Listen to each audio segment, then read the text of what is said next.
What's up, guys? It's Thea. Welcome back to the In the Garden of the Goddess Secret Member Space and a member video. And today we are jumping back into the Hellenic Oracle Masterclass series. And we are ready, present, in the right headspace to be tackling the next section of the deck, which has been sitting patiently in order next to me. just waiting for the right time. And today is it. So today specifically, we are going to be talking about the next section of gods. We've already done the kind of introduction in the first video. The second video, if you want to go back and refresh at any time, is the kind of primordial gods, the essences, the creation story, right? In the beginning there was chaos and so on and so forth. And now we've gotten to the point where Gaia, the earth, has been created, and she created Oranos, the sky. So the sky is born from earth. They hooked up, and today we were talking about their progeny. All of the children of Gaia and Oranos, and there's a lot. And not all of them are even in the deck, but a good portion of them are. And they make up a large portion of the Titan gods and the proto-genoi. So like the first generation Titans, first generation proto-genoi gods, and then the Titans. So it's a party, and that's who we're gonna do today in the Hellenic Oracle. So I'm going to keep Gaia and Oranos out here just in spirit as well, just to remember that they are the parents. And we're going to talk a little bit about each one of this wonderful array of gods. So let's dive right in. Let's not delay. I don't want to make these too long, as we know. Just make them a handy reference. But we're going to start off with Eupetis over here. How do I want to do this? Let's put Mom over here, Dad over here. Are we zoomed in all the way? We are. And then we can, there we go. And then we'll have some room to focus, and then we'll just stack them on top of there. How wonderful. Okay.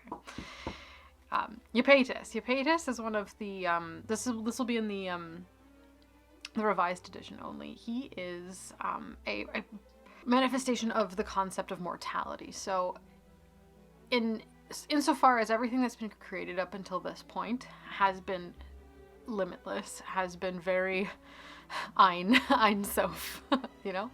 Ein Sof Or. But up until this point, everything has been limitless, and now we have reached a point where there is now limits. There is the concept of mortality is present. The concept of things not lasting for eternity is now present, and that's kind of what Eupetis kind of represents. So on a minute, sort of more micro scale, Eupetis is, you know, the fact that all us little human beings, little mortals, what makes us mortal, what makes us different from the gods is thanks to Eupetis over here. But on a grander scale, it's just the concept of things not being infinite and forever, and having those boundaries and parameters placed on concepts, ideas, existence. It changes the way everything works. Because if everything were the same ad infinitum, there's no dynamism, there's no dynamic at all. It just kind of is, and that's the way it is. And that's part of half the reason why the gods are so interesting, is the ones, they are immortal. And if there wasn't something that was mortal to compare them to, it wouldn't be special. So Eupetis is very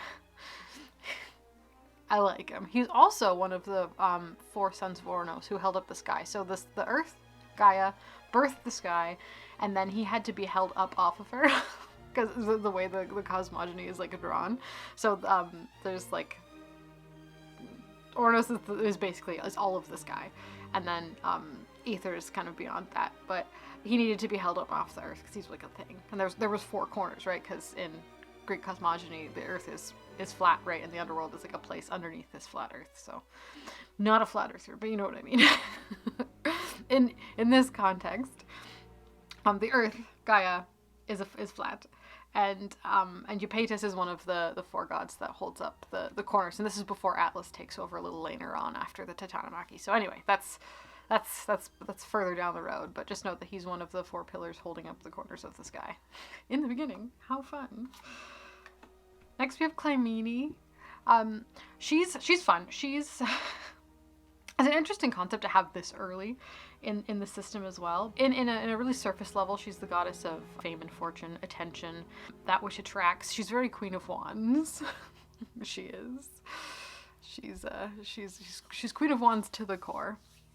So she's sitting there being that which draws, you know, people towards something. She's an embodiment of motivation. She's an embodiment of the reasons that people go on quests, that heroes quest at all, which is such a big part of Greek mythology in general.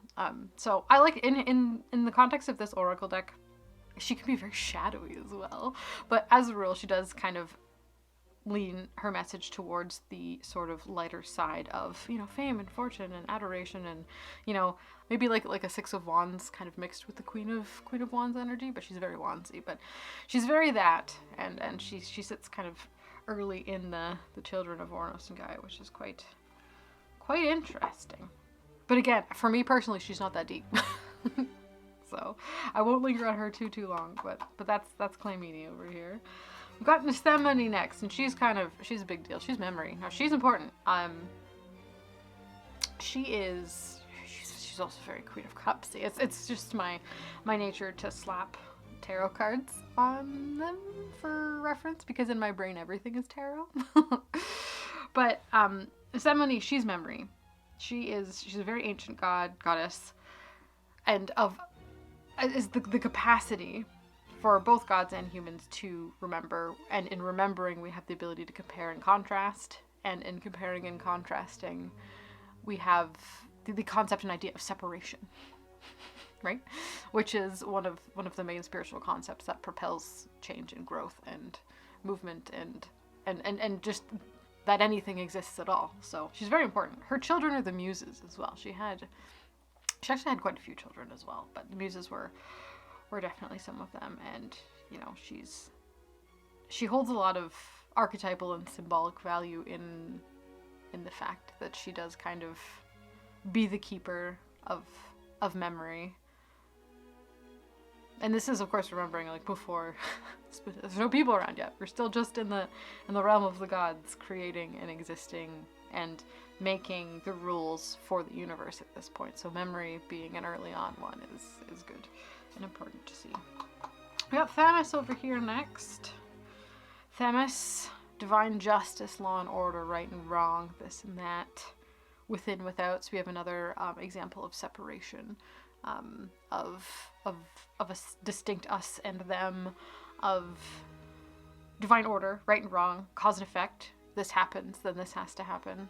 You know, she's there, holding the fabric of the universe together. Themis. So again, and a tarot card, she's 10 out of 10 justice, right? No questions asked there. So, and a lot of the Greek philosophy hinges on this concept of divine justice, of there being a right and wrong, of there being a more correct perspective, which is, again, easily, we can argue that all we want, but when it comes to the Greek philosophers, there is a right and wrong, and she's a representation of that, and we base a lot of our politics and law and just the way we do things in the West on that concept, and she's a reflection and embodiment of that. So she's hanging out there. Love her. Next we got Hyperion. We love Hyperion around here. He's the god of heavenly light, so one can see this as inspiration, just the way the divine shines down as opposed to up and out. It's very star card vibes as well. Kind of hope, something drawing you towards something bigger than yourself. Radiant divine light. Make of it what you will. An ancient primordial god of there being something else shining down on us, you know, in one form or other. So Hyperion is there, and he's also the husband of Thea, who will come up on in a little bit, which we love. Also, when you know, put together what she represents mixed with heavenly light, it's a very beautiful combo, and light in general is a fun time. Darkness in general is also a fun time, which there will be a whole episode on darkness and its associated gods for sure. So much fun, dynamic. Yep, earth and the sky together created heavenly light, which is an interesting the way kind of, other than the really like cosmic gods, when it comes to Greek mythology, they all kind of exist within this bubble of not being very far from Earth, right? They're all around. They're not too distant. They're all, you know, reachable within the confines of the way we can comprehend them, which is also really nice. So I think Hyperion being one of the more distant ones is still, you can almost like reach out and touch them. So I like that. Next, we have a very important one, Okeanos, who is actually, he's a god of fresh water on Earth, but at the same time, he's also the river that encircles the Earth, like slightly below the surface. So underneath Gaia, there is Okeanos, this freshwater river system that runs around the whole underneath part, and that's him. So it's like a mode of transportation when you're down there. There's also a bunch of other rivers that will come up later. Actually, it's fine. I did, you know what? See, I'm thinking this now. Why didn't I make a River Styx card? Should have done that. Didn't. Oh well. Maybe another expansion pack coming down the road. Maybe. Maybe not. Who knows? That's a big ask. But yes, he's a representation of all freshwater on Earth, as well as the underground river that encircles the world. So that's him there. When in a reading, when he comes up, generally just like any of the water cards, Tethys, Okeanos, Pontus, Poseidon, any of those guys, for me, it's like get some more water in your life at one point or other. Hydrate emotionally, physically, and spiritually. You know what I'm saying? But more specifically, Okeanos was also married to Tethys, which she'll come up. Actually, there she is right there. May as well put her out just for funsies. We'll touch on her in a second. But yeah, they're shipped, as the young folks say. Sometimes he's shown as like a big serpent, especially because he like does the encircling earth thing. And everybody loves a good serpent. Freshwater, rain clouds. That's him. But yeah, in a reading, I think you can really dive into the freshwater aspect of it, the unsalinated, like no salt kind of water. You know, again, an invitation to invite yourself out into nature. Go with the flow.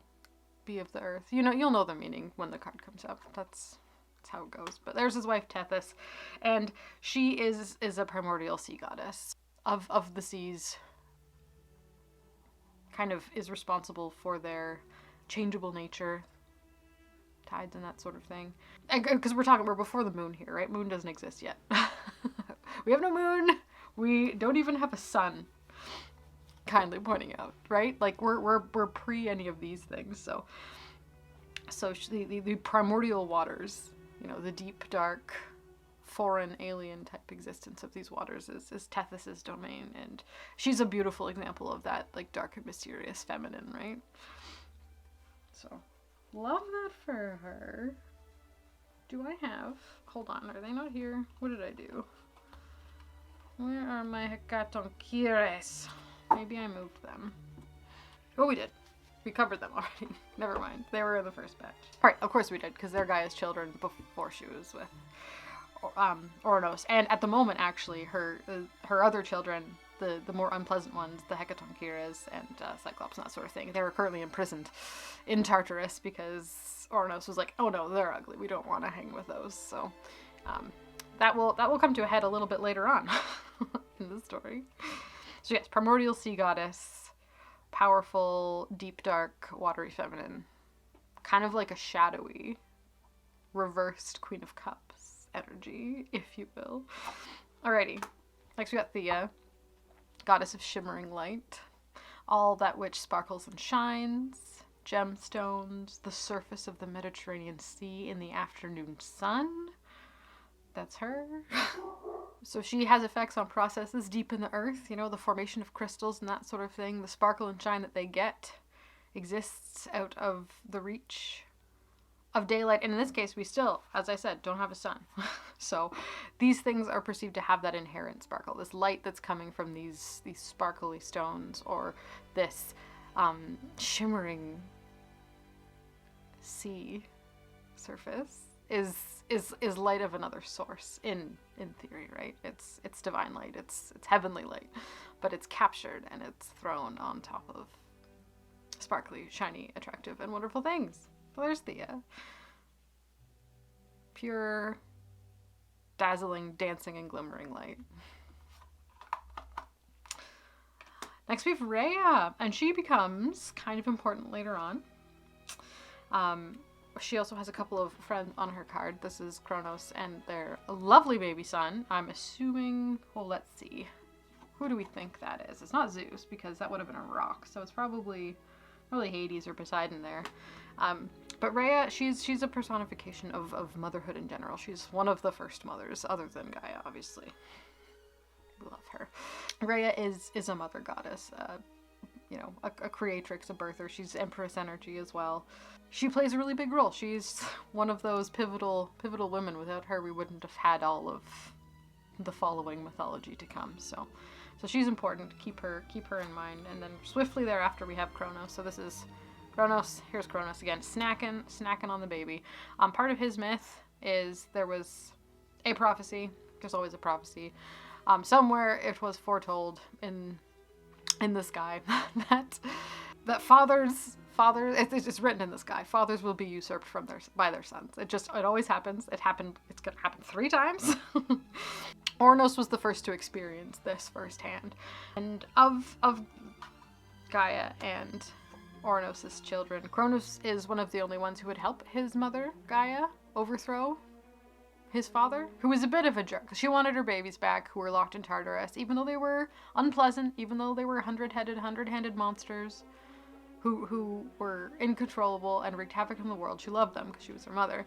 And, you know, Sky Daddy was like, no, we're putting those in Tartarus. And then she's like, well, I will go behind your back, talk to my kids, and one of them will help me. And Kronos decided that, yes, he would do that. So Kronos, which is the god Saturn as well, which is going to be important. If we remember, his siblings, one of them, Eupetus, was holding up the sky with a few others, which I don't actually think I have all of them in here as sky holders, to be quite honest.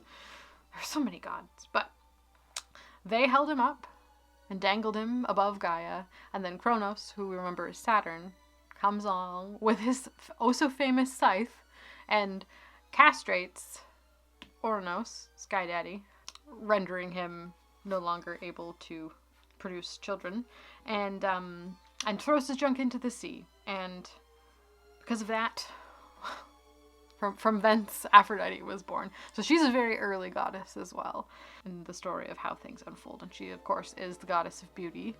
Her child Eros is the goddess of love, and there are versions of the story that have Eros as this early of a god, showing up in the beginning part of the creation myth. But the other version of it is Eros, the god of love, is beauty's son, with Ares, god of war. So I see her more as the god of or goddess of attraction, beauty, that which gives life meaning, not necessarily love. Love is, I think, like, she embodies love, but she isn't the goddess of love for me specifically. And if it is, it's a very superficial beauty-based love as opposed to unconditional divine love, right? She's goddess of beauty. That's the first line on her resume. So that's how I see her. That's how I experience her and her story. There's a lot to go on with her relationship with Ares, her marriage to Hephaestus. There's so much there. She's omnipresent. She's very old, and her power has held on for always. Well, the power of Aphrodite never wanes. So anyway, I'm gonna put her to the side for now because we've got a few more to cover before the bit where she pops out. So we just need some context on Kronos, or Saturn in this case, and Ornos's castration by Kronos, who is Gaia's son, Rhea's wife. What a fun time. And Rhea and Kronos had a bunch of kids who were the Olympians as well, which we will pull them out when we talk about the Olympians later. Another day. We got some more Titans to cover. We got Chiron here. It's hard to remember all this stuff, guys. Chiron, the wounded healer, half man-ish god, half horse.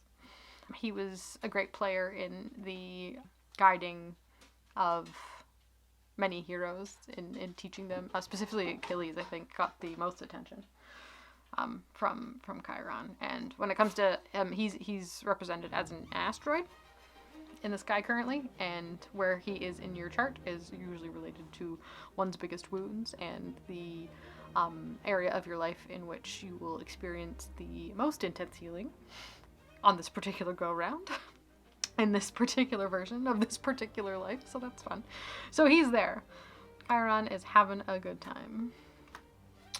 Got Atlas as well over here.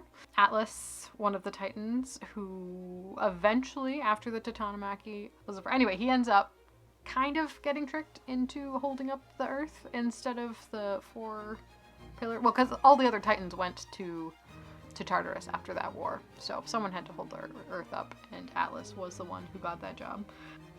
Which, fun fact, we call books of maps atlases, or at least we used to when we had books of maps of the world. Now we just have Google Earth, so I don't know how that sits super well with him, but he's there, and he played a particularly interesting role in that war because he chose a weird side.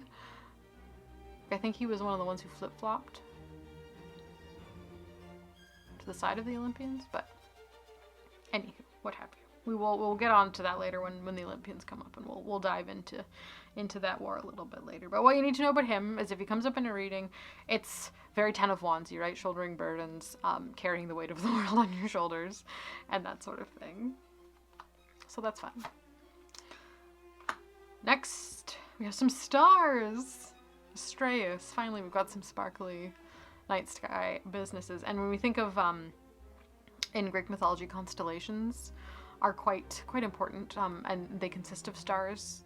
They're references of heroes and gods placed in the sky, immortalized in the sky as well. So, and then of course stars being lights at night and that sort of thing. Our usual tarot star associations can be thrown on there as well. So, but now we have a night with stars shimmering in it instead of the total darkness of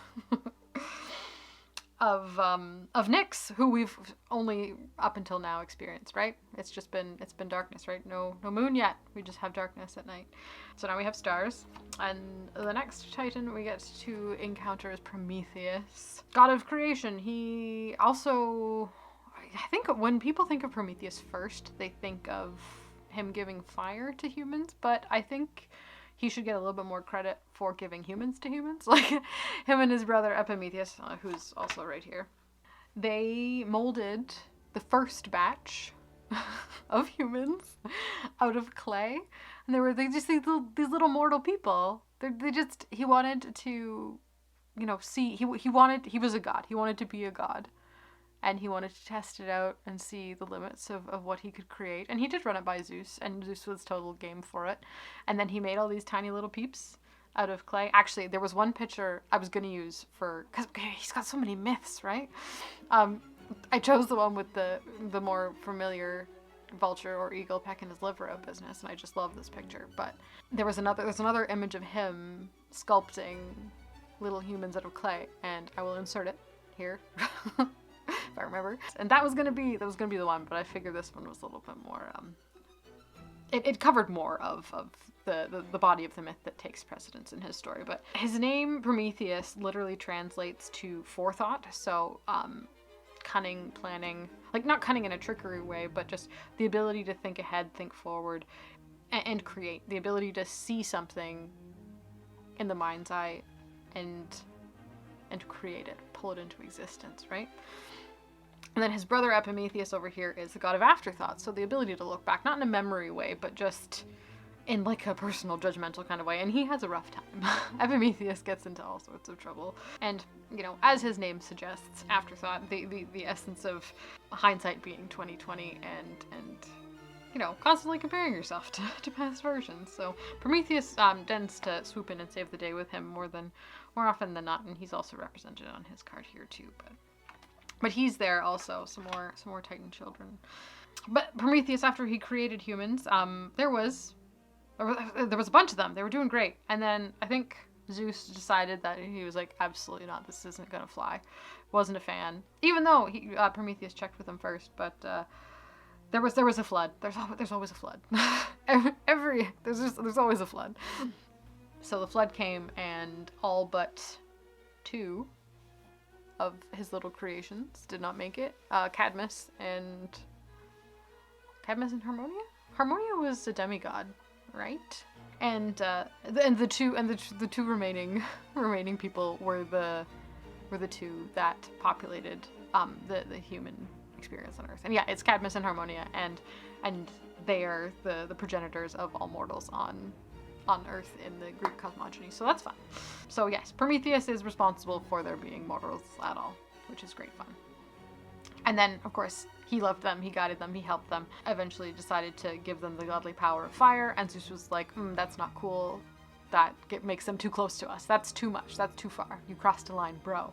So he was condemned to be chained to the side of a mountain and have his liver picked out every day as punishment for such a brazen decision. But that's the Cole's Nose version of Prometheus. He does eventually get down, though. I think is it one of the who helps him down? One of the heroes. It's not Jason. Perseus? Theseus. Either Perseus or Theseus helps him down. Okay, then we got Epimetheus there. Next, finally we got some sunshine. Helios. Helios is now with us. The sun. Love him. Riding his chariot across the sky every day. Giving us that warmth and light and ability to grow and see and be illuminated to the information available to us in more ways than one. Love him. What more can we say? The sun card, right? Actually, speaking of tarot, if you wanted to put the Hanged Man, Prometheus would probably be a good choice for him. One of these days I should go through here and see if I can pick out the majors. I know, and probably I could do a great deal of the minors too. I really should. Maybe that's a job for down the line when we finish this series. We'll go through and I'll see if I can find the tarot, or at least as close to it as possible with this. It might be tricky for some of them, like it might be a stretch, because some of the minors are so mundane, like putting a god on that energy just feels wrong. But some of them, like with Atlas and the Ten of Wands, it works, so I don't know. We'll see, maybe down the line. So we've got the sun, and of course now we have the moon. Selene, the moon.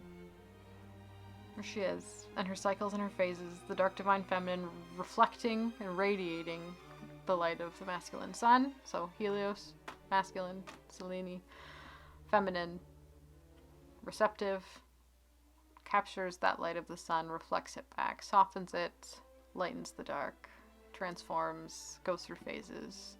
You know how it is. We all know what the moon means. And again, this would be the moon card in tarot for sure.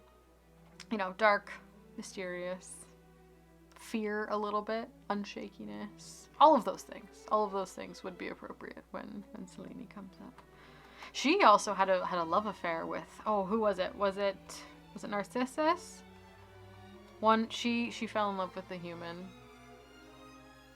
Pretty sure it was Narcissus. I'll have to look it up.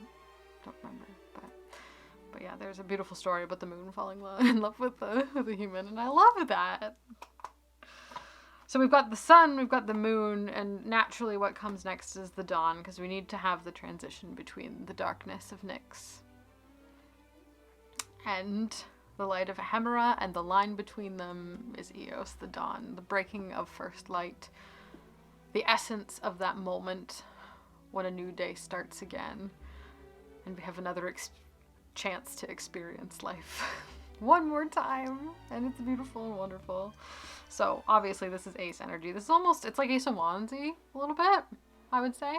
I would give Eos Ace of Wands if I was giving it a tarot card.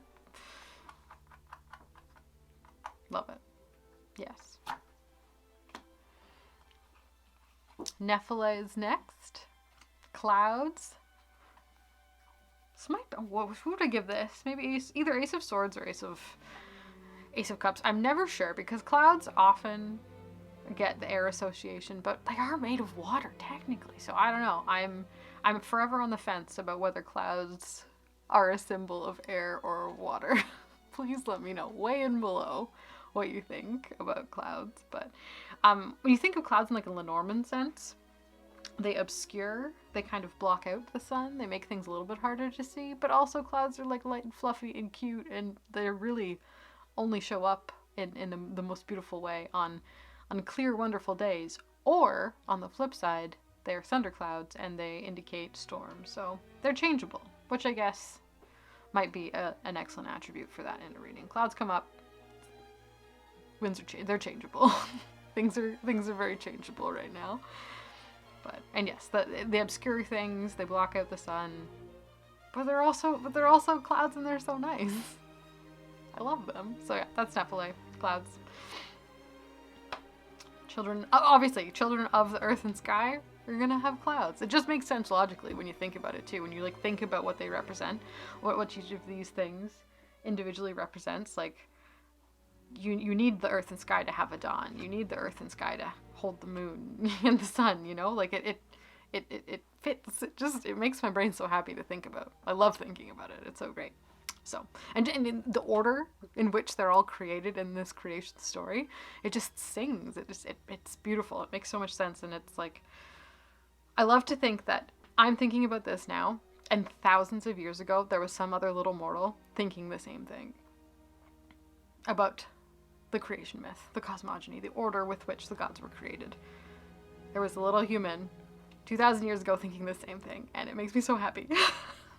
Ooh! Okay.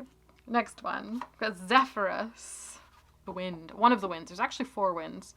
Boreas is the north wind. We get the word aurora borealis is north, so that comes from that one. I forget the south wind. I'm pretty sure Zephyrus is the west wind, and they all carry different connotations, and it's very Mediterranean centric.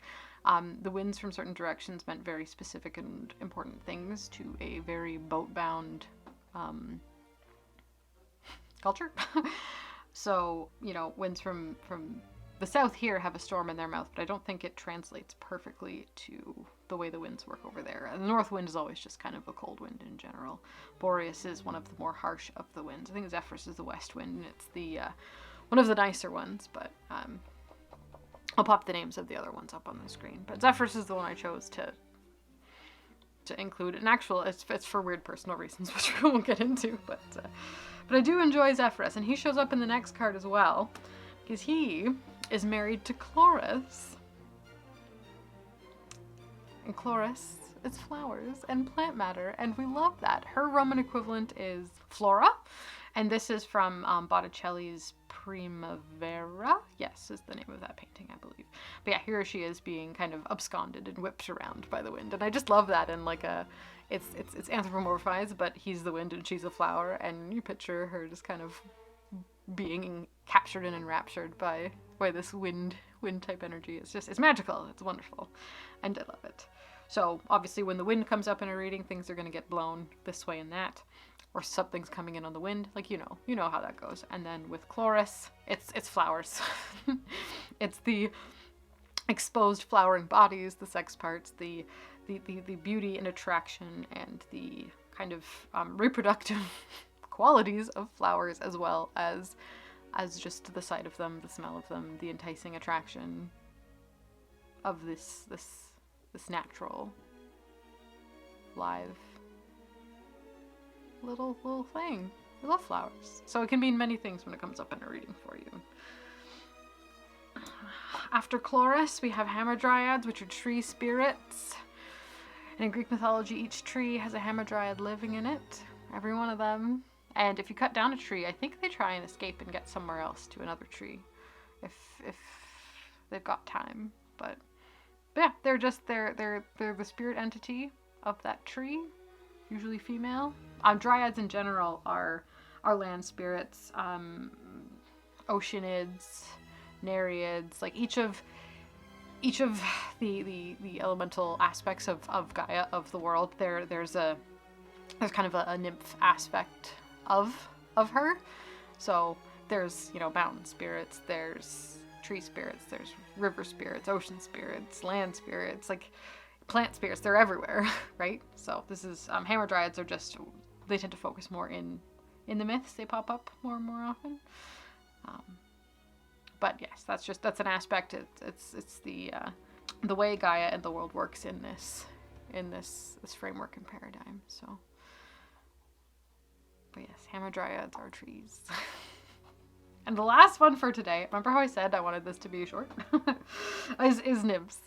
So, as we were talking, nymphs, very similar to nymphs are usually water related, but they can be, just out and about. It's kind of like a general term to kind of hold on to that energy of a personified physical representation of the spirit of a formation or element of Gaia, of the earth. And of course, nymphs are going to be children of Gaia, right? They basically are her.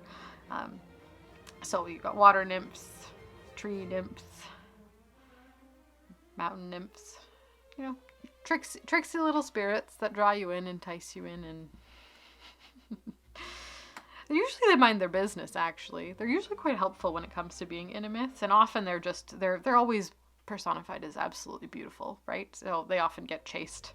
Pan is known for chasing a nymph. There's a few other stories where either men have fallen in love with nymphs, nymphs have fallen in love with men. I think Echo was a nymph when she started and then kind of got bumped up the ladder in one way or other, but I think we'll talk about her later. But that's, yeah, Hamadryads, nymphs very much fill that earth spirit, land sprite kind of energy of Gaia in this case.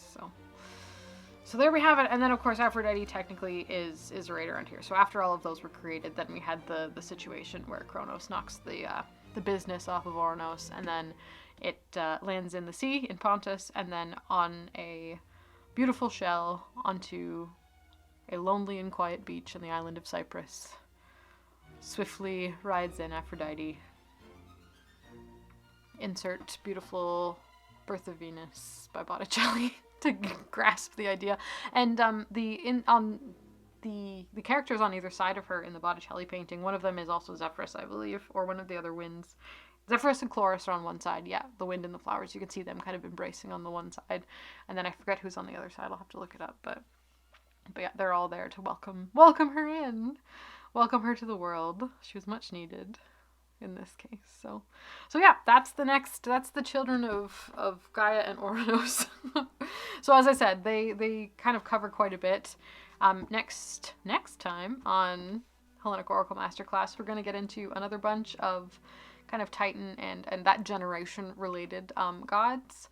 And then I think that one's short too, so we might squish together the next bunch, which will be the children of the Titans, which aren't quite the Olympians yet. So we'll see how it gets organized. But this is the main chunk of the Proto-Genoi and Titans, the essences, the great and large bodies that begin to rule the stage for what's to come. Stars, sun, moon, earth, sky, love, beauty, trees, rivers, lakes, you know, all of the physical presences we now have. We had mountains in the last one. We have the day, we have the dawn, we have the night, we have stars. Like we're starting to get something that resembles the world as we know it, right? So I'm excited. So that has been Children of Ouranos and Gaia from the Hellenic Oracle. Thank you guys so much for being here. I hope you enjoyed. And I will see all of you fine people in my next video.